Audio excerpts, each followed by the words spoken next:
Hello, welcome to today's episode of Juicing the Numbers, the conclusion to our three-part series on a hypothetical expansion team entering the NFL. Finally. I am your host, Joshua Tracy. And I'm Corwin Heller. And we're just going to jump straight into things. Today might be a short one since we spent so much time on the build-up to it. We have only got to cover what actually our expansion team is going to look like. So we're going to get straight into it. Yes. And Corwin, since this is your baby, my baby, where would you like to start us off? So this is the 2019 expansion team, the Portland Beavertails, formerly the San Antonio Roughnecks, but Portland Beavertails is such a more fun name. Just the tail of the beaver. So let's just start on the left side. You want to go offense first? Just roll right through it. Yeah, for sure. All right. So let's go position by position. At quarterback. All right. So before we dive into it, let me just clarify some things first. Just to reiterate, each team protected 8 offensive, 8 defensive players, or 15 players total if you wanted to mix and match or include special teams players. For this expansion team, I included all positions outside of long. I didn't include a long snapper because that literally doesn't matter. Sorry, any long snappers that are listening, but you don't matter. And then I selected one player, exactly one player from every team. So we will have a 32-man roster here. In reality, of course, there would need to be 53, and then probably multiple picks from certain teams. Whatever it is, fuck it. That's enough players. Those last 20-some-odd players, you get some of them through the regular draft, which would happen after this, and you can get the rest through free agency or maybe, like you said, a second pick from some teams. Right. It wouldn't be enough to really spend too much time on. That would have added like a ton of other layers that I didn't want to get into on this. Yeah, not worth it. Who teams would protect. So let's start off with quarterbacks.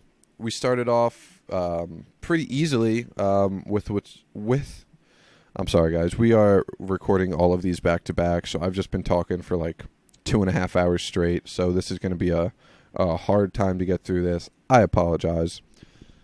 Pretty easy pick to start off the quarterbacks with Jacoby Brissett of the Colts. Had 1 year of starting experience with them and was very, very good with what he was given. Former mid-round pick of the Patriots. Came over and has been a backup this past season. But out of everyone in the NFL who was available, he is by far the best option at quarterback. Still young and can be on your team for a very long time, but could also be there in a backup role if you do wish to go quarterback with the second overall draft pick, which is what this team would get in the NFL draft. But I think he's a great place to start off this team and build around. His backup, Mike Glennon, which I misspelled in this Excel sheet, but who cares? Mike Glennon of the Raiders, mostly because the Raiders don't have anyone else to offer, really, and I figured why not give him a backup. I wasn't planning on it, but the Raiders suck and needed somebody from them. So I also included PFF grades, just because I did have to use PFF to really look at offensive linemen, just because it's the one position I do not know how to grade between eye test and counting statistics. So I will give that disclaimer. So I decided just to go through and give off PFF grades of all these players that we selected for this team. I will say I do understand the drawbacks of PFF. I know we mentioned it, I think, in the NFC episode. It's not perfect. We don't know exactly how their algorithm works for different positions, but it's really the only numerical grading system that we can use for different positions, and it's just what we have. So if you want to take these grades with a grain of salt, I know a lot of people do, and I wouldn't blame you. This, like we talk about with other statistics, this is just one piece of the puzzle, and it's just one thing that we're going to offer. It would just be too much to dig through all of their statistics for all these different things. So Jacoby Brissett had a PFF grade in his starting season of a 75.2.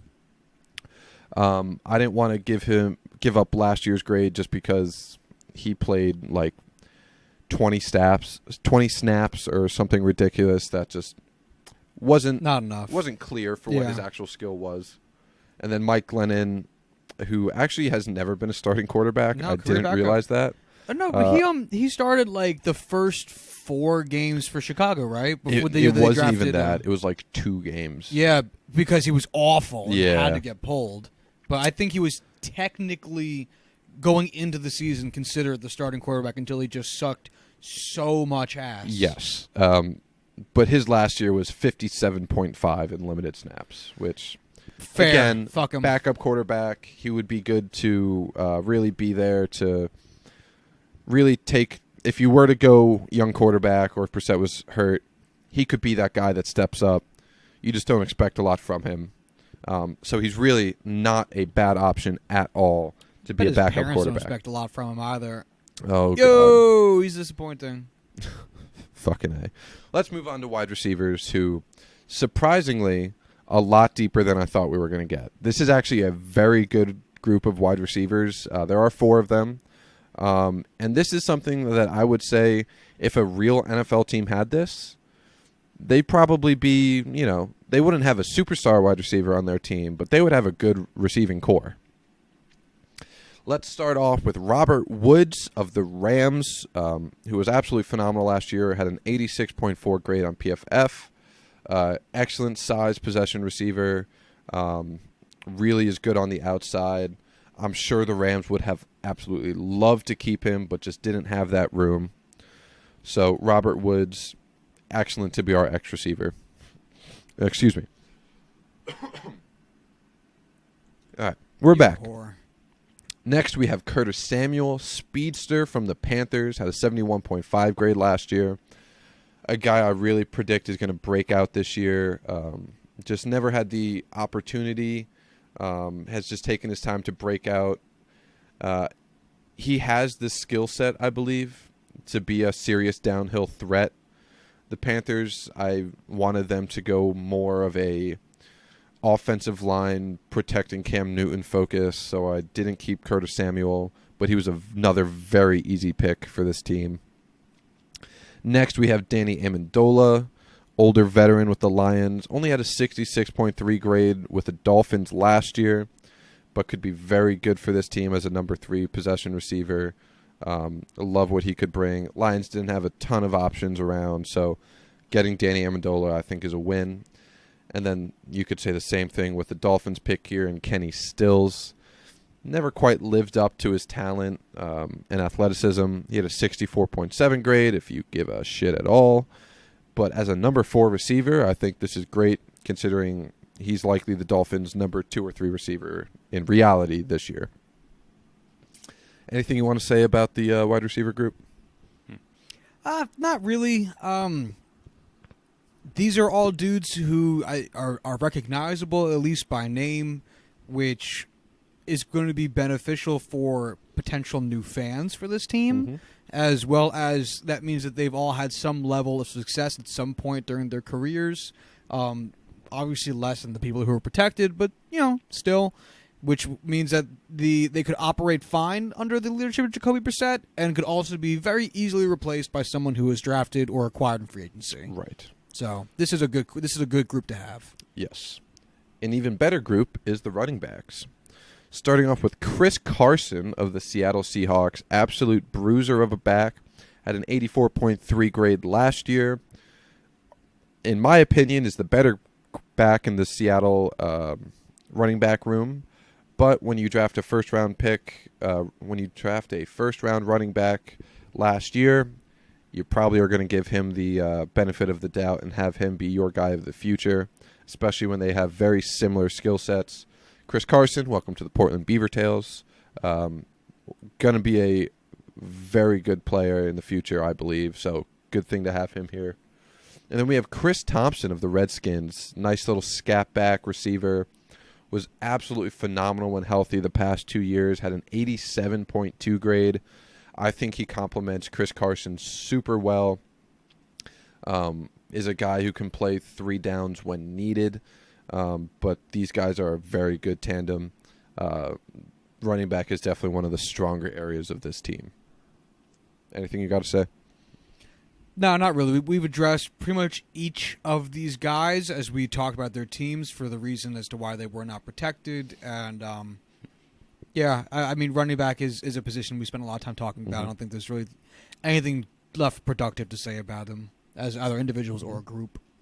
As far as tight ends are concerned, we have two very young, very good second-year players in Dallas Goedert of the Eagles and Mark Andrews of the Ravens with a 75.5 and 73.6 grade, respectively.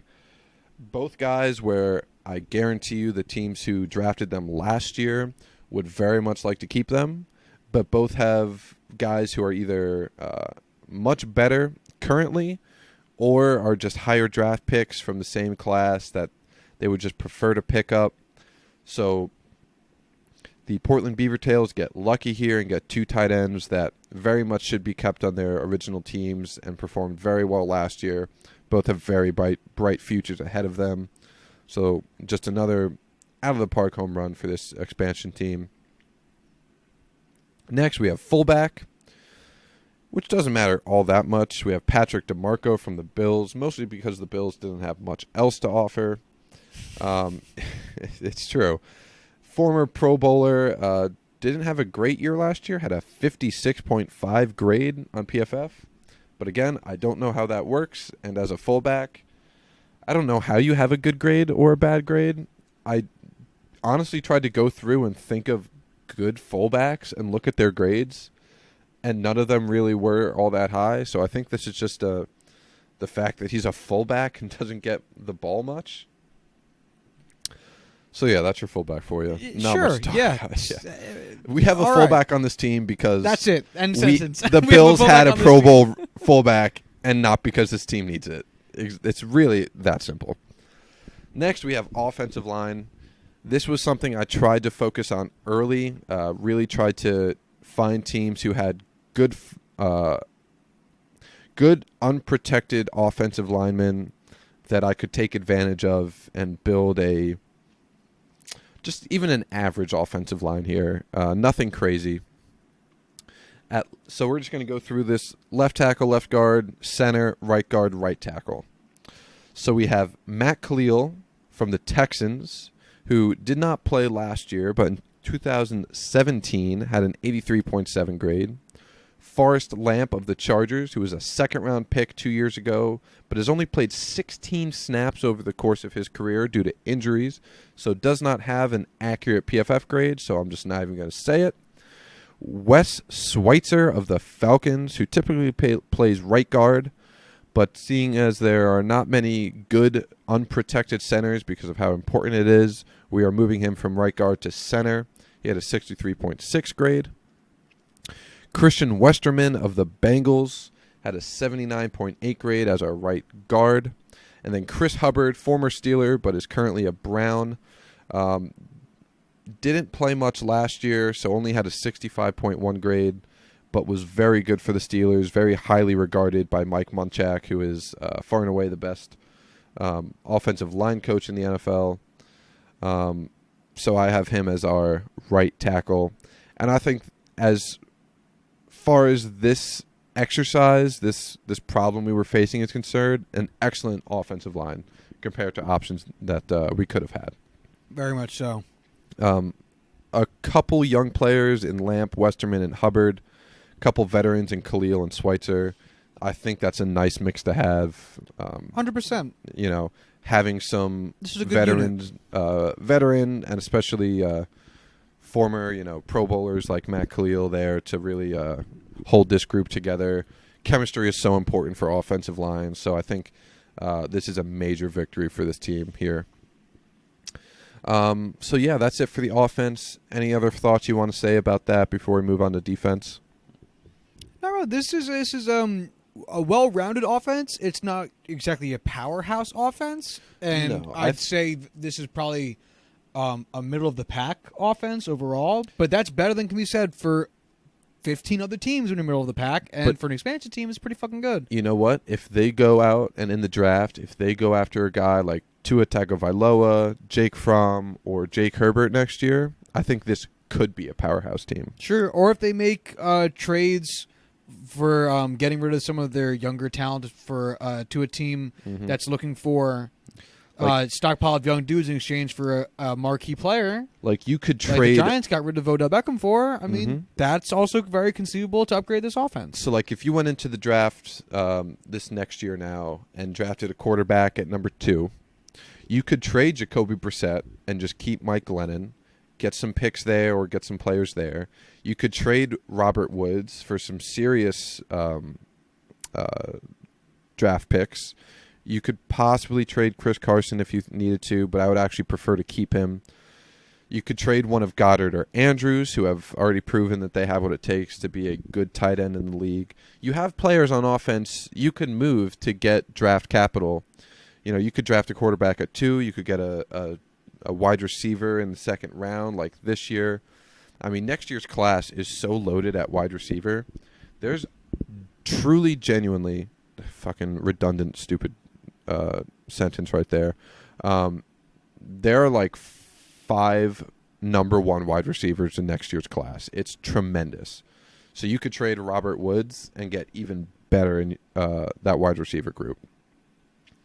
All right, let's get into this defense. All right. So this is loosely a 3-4 defense. I went heavy with defensive backs, and I tried to do the best I could with defensive line and edge rushers.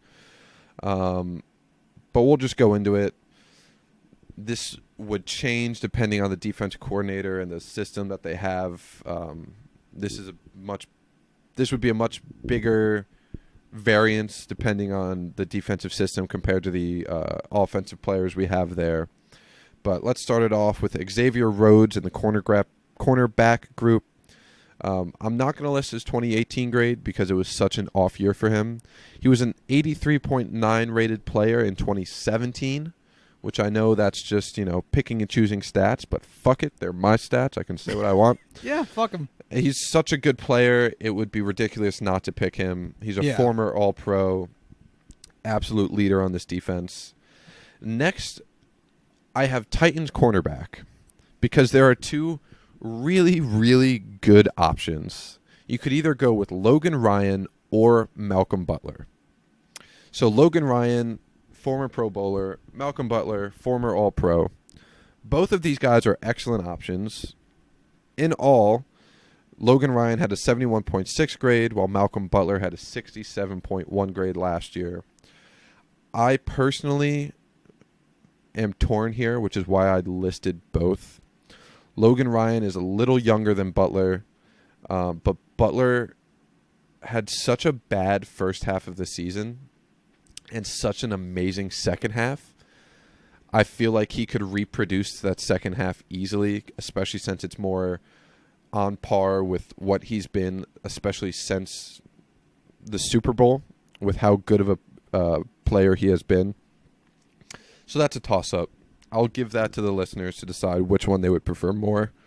Excuse me. Next, we have Prince Amukamara from the Bears, who had an 81 grade last year. He's a little bit older, but he's still a very good cornerback, which I think would really add to allowing this team to perform early on in their existence. And then we're closing out this cornerback group with Carlton Davis, who's going to be our nickelback from the Buccaneers. Had a 61.2 grade last year, but it's the Buccaneers. We're lucky we're getting anybody from them. I originally was only going to do 3 cornerbacks and just was going to have a little disclaimer saying we literally didn't use the Bucs because there was no one worthy of anything there. Right. But I was like, fuck it, let's just use all 32 teams. Yeah, I feel you. So Carlton Davis, you are Mr. Irrelevant in this exercise. There you go.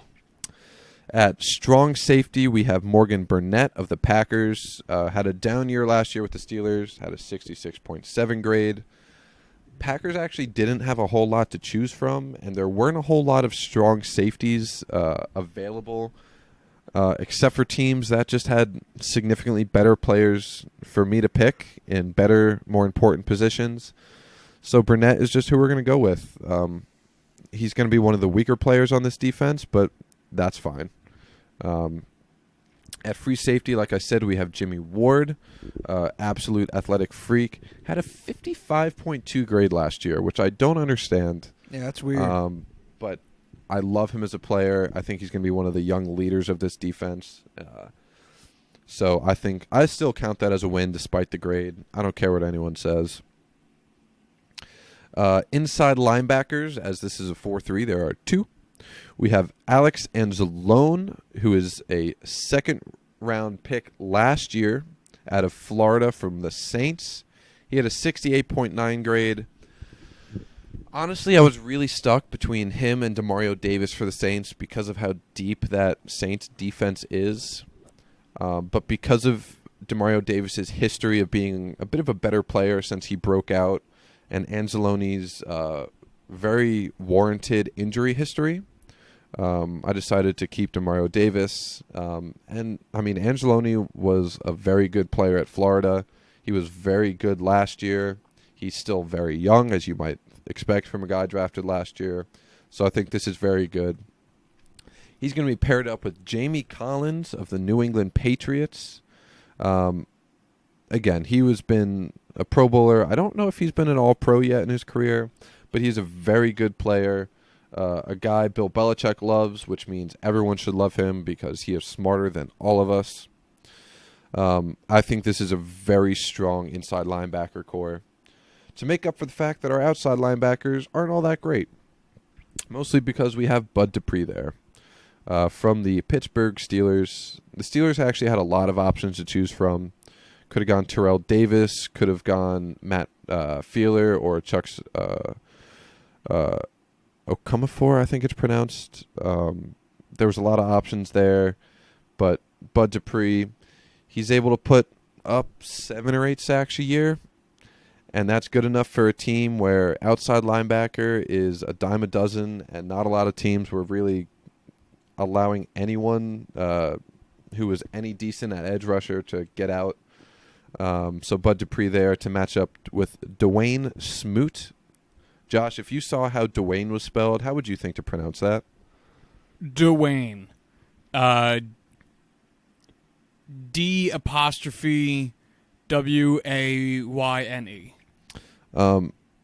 I see how it's spelled. Right. That's this how is I just would a spell it. very oddly spelled name. It's Dawuane. I struggled. I looked up how to pronounce his name because I really couldn't wrap my head around it. Yeah, and once I heard that it was Dawuane is how I would say it because I would over Africanize the fuck out of it.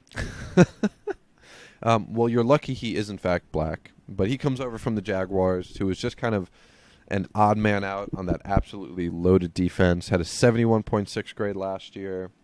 Never really had an option to get that many snaps in, but I think he could produce something for this team, desperate for edge rusher. So those are all of our linebackers. At defensive end, we have Derek Wolfe of the Broncos, who has been a very consistent player for them for his entire career. 75.8 grade to match up with good old Robert Quinn, now of the Cowboys, who had a 69.9 grade last year. Nice. 2 veteran defensive ends who are not going to be asked to produce a whole ton. Just kidding. They're going to be asked to do everything because our outside linebackers suck. But I think all 4 of those edge rushers and defensive end will be able to do something. Thankfully, they have very good defensive backs to make up for that lack of pass rush. And then to close out this defense, we have a couple defensive tackles. Both of them are nose tackles. So we're just going to have some depth at nose tackle here. Steve McClendon of the Jets, who we talked about in the AFC episode, had a 78.5 grade for the Jets, but he is 33 years old. So we're going to have a young second-year player in Derek Nadai of the Chiefs, who I did find a player to replace Damian Williams, who I had both picked as a running back depth piece and to be protected by the Chiefs, who had a 68.7 grade. He was a mid-round pick last year, so he has a lot of room to grow. And that's our defense. You have any thoughts on that? This defense is, I think, like most defenses, where it's just kind of up and down depending on the unit. None of it stands out as being especially horrible. Yeah, which is saying a lot for an expansion team. It really is, which we'll get to in a moment. But yeah, this seems like a serviceable team, or I should say a team full of serviceable players, depending on how you want to structure them. It's not the greatest defense in the NFL. I think it might be lower end of the pack. I think it's going to be below average when it comes out to it, just because of the lack of just pressure that they're going to be able to put on the quarterback. But the fact that they have two 2017 All-Pro players is kind of a big deal at cornerback on both sides, two lockdown corners. So I think that will more than make up for that lack of pass rush. We're going to close out with some special teamers because the Giants and Cardinals had nobody else to offer. At kicker, we have Aldrick Rosas from the Giants, who doesn't have a PFF grade because why would he? And Andy Lee of the Cardinals. I looked this up, not on PFF, just like searching around the web. Both are considered top 10 at their positions around the league. Sure, so why not? Why not? They need to fill those positions, so sure, might as well take it from teams that have nothing else going for them. So that is the Portland Beaver Tails in 2019 after this expansion draft. Overall, is there anything you want to say about this? Which conference would you put them in, AFC or NFC? Doesn't matter. Just out of curiosity. Well, they have a very even split between AFC and NFC players. Be in Portland, so they'd be a good competitor for the Seahawks, so I guess you'd want to put them in the NFC. Yeah, I'd say put them in the NFC.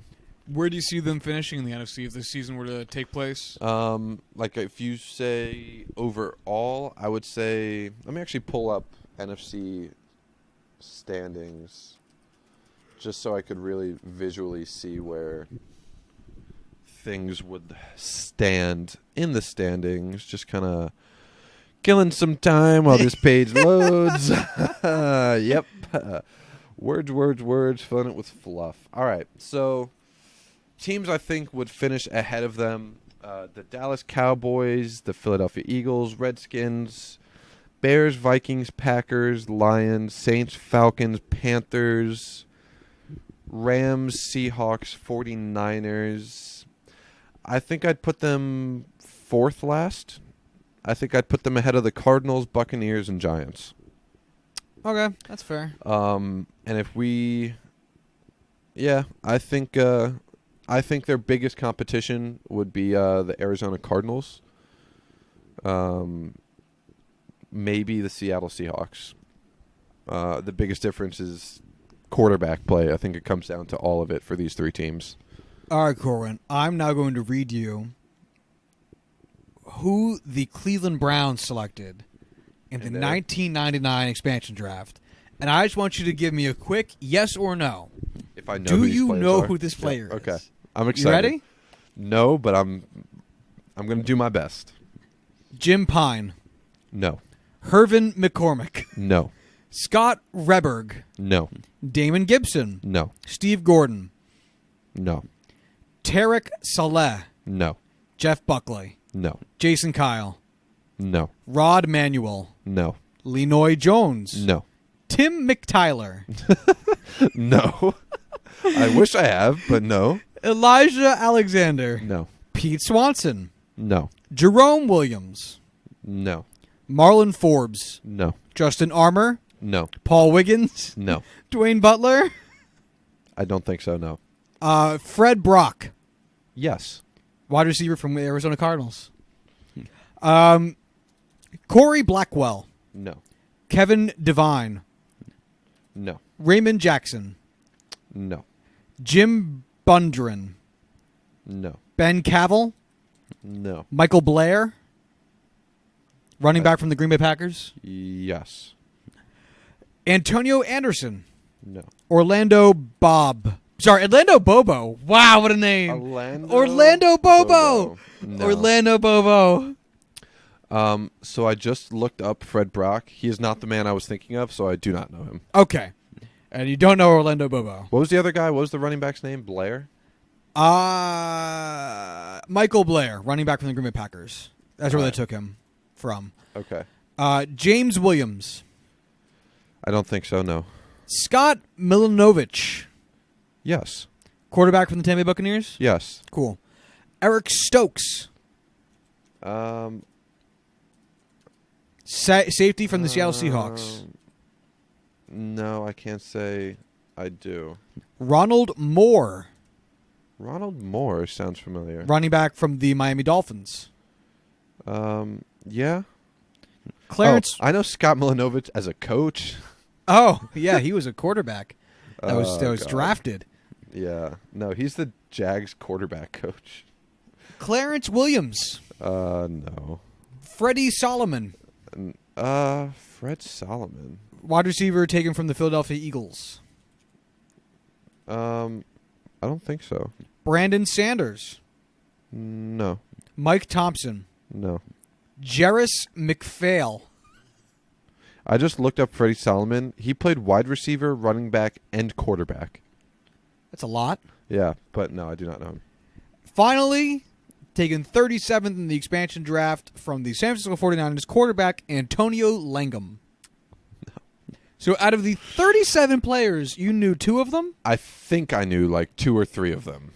Yeah. I could very easily be thinking of someone else. How many wins do you think this 1999 Cleveland Browns walked away from the season with? I'd assume 0 if I didn't know that I know they didn't get 0. How many do you think they got? I'm still going to say 0. 2. Wow. The following year, 2000, how many do you think they got? Like 1? 3. Wow. The year after that, 01. 5. 7. Yeah. The year after that, they got 9 and actually made the playoffs. And that was the last time they made the playoffs. Well, that was after they got Tim Couch, too, right? I think so. Yeah. But legit, they have not made the playoffs since 2002. That was one of the only 2 winning seasons this franchise has had since they were reborn in 1999, solely joined by the 2007 10-win Cleveland Browns. I hate when people talk about the Browns and like their celebrated history and group the 2 together because it's not the same team. The Browns of old are the current Baltimore Ravens. They just rebranded themselves when they moved to Baltimore. Well, they were sued for that name. Right, but it's still the same front office, the same players, all that same shit. Yeah. They were just rebranded. I get why they've maintained why they grouped the Browns legacy. Pretty much everyone does. It's the name. Including the, it's the the Pro name, Football Reference the colors, page I'm looking at right now. But it's a different team. Like you can't look at the success of these 2 teams and say that they are connected. I get it. I do, but I understand. It's just your one of point, those too. things that nobody cares about that I feel very strongly about. Regardless, yeah. So based on those previous draft rules that we gave way back in the first episode of this, where teams only had to expose 5 players, and then after 1 player got taken from them, they could protect 2 more. Right. I am not surprised that this team has never had success. I don't know how I could have done this if there was only 5 players exposed from their 53-man roster. You would just pick the 5 worst players possible. But it would just end up being 5 players I don't know. Exactly. So I couldn't even do it, like, honestly. Yeah. I would just be guessing. It seems like the what's the guy? The president of football? What's Roger what we're looking Goodell? for? Yeah, the Goodell of whatever this was. It wasn't Roselle. Oh, it was it Pete? Are you sure it wasn't Pete Rozelle? I thought there was someone between Roselle and Paul Tagliabue? maybe. Yeah, Paul Tagliabue was the last guy. But it seems like whoever was the head of the NFL really wanted there to be another team, and the owners are like, okay. And then the head of the NFL was like, all right, but now you guys have to give up players. And the owners were like, no, why do we have to do that? Yeah, he was a commissioner from 89 to 2006, Paul Tagliabue. That makes sense then. He's not highly regarded. Shocking based on how he fucked the Browns. I'm like, This explains so much to me. It's so much. But, yeah, I think that you did a great job with this. I think you put a lot of really cool work into it. And that the team you ended up coming out with, the rating expansion team, is really quite good, for all things considered.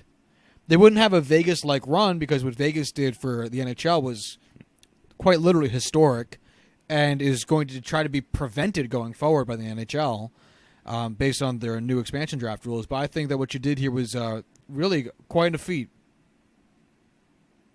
So as we were talking about it, I was looking up the past commissioners of the NFL.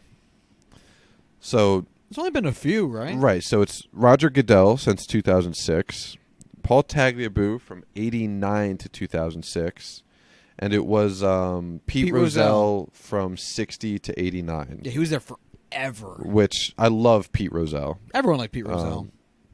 Do you know who it was before Pete Rozelle? Was it someone I would know? No. All right, then no. Okay, hold on. Let me just make sure I get this right. So from January 1960... Hold on. Oh, so he was interim National Football League commissioner when they first combined in 1960. Okay. Do you know what he was before that? So, like, he was in the NFL as the head of... Just tell me. I'm not going to get this right. He was the fucking... he was an FBI agent that the NFL hired to lead their investigations department. And then they're like, all right, you can be interim commissioner while we vote for a real one. It's pretty cool, though. Yeah, that's pretty neat. Who is it? Give me his name. Oh, I said it was Austin Gunsel. No, you didn't. Oh, you sure? Yeah. Oh, that's my bad. I thought I started with that. Austin Gunsel. You have no idea who that is. Yeah, just a random fucking dude who, he was investigative chair for 4 years. He was treasurer for 4 years. And then he was interim commissioner for like 3 months. That's awesome. And then who followed him up? Pete Rozelle. Oh, okay. We've only had 3 commissioners in the NFL since its true founding. And the Pittsburgh Steelers have only had 3 coaches. No, it's got to be more than 3. 3. I'm about a school Corwin in his own football team. His favorite sport. His favorite I knew team. there was only like 3 in the past 80 years, but I feel like there was more to begin with. Oh, I guess I don't know about the 30s. Yeah. Yeah, so it's been 3 since 1969. Since the expansion. There's been 16 total. So go fuck there yourself, was a Josh. bunch back then. Holy shit, that's a ton. I thought you were going to say, there was 5. No. So it was 33 had one coach, 34 had a new coach. There was one for 2 seasons. There was another for 3. There was another one for 2. There was 2 and 41. The longest tenured coach... Yeah, the longest tenured coach before their Chuck Noll was 7 years. Nothing wild. Well, anyway, you did a hell of a job with this. Thank you. I'll take my awards at the end of the at the potties. Yeah, at the potties. Anyway. Yeah. Okay. If you guys want to follow the show, you can do so on Twitter at JuicingPod. If you guys want to hit us up via email, you can do so at juicingthenumbers@gmail.com. And if you want to check out all of the work Corwin did for this and any episode show notes from previous episodes, you can do so at juicingthenumbers.wixsite.com/website. And until whatever day it is that we're next releasing an episode, y'all have a good one. Bye-bye.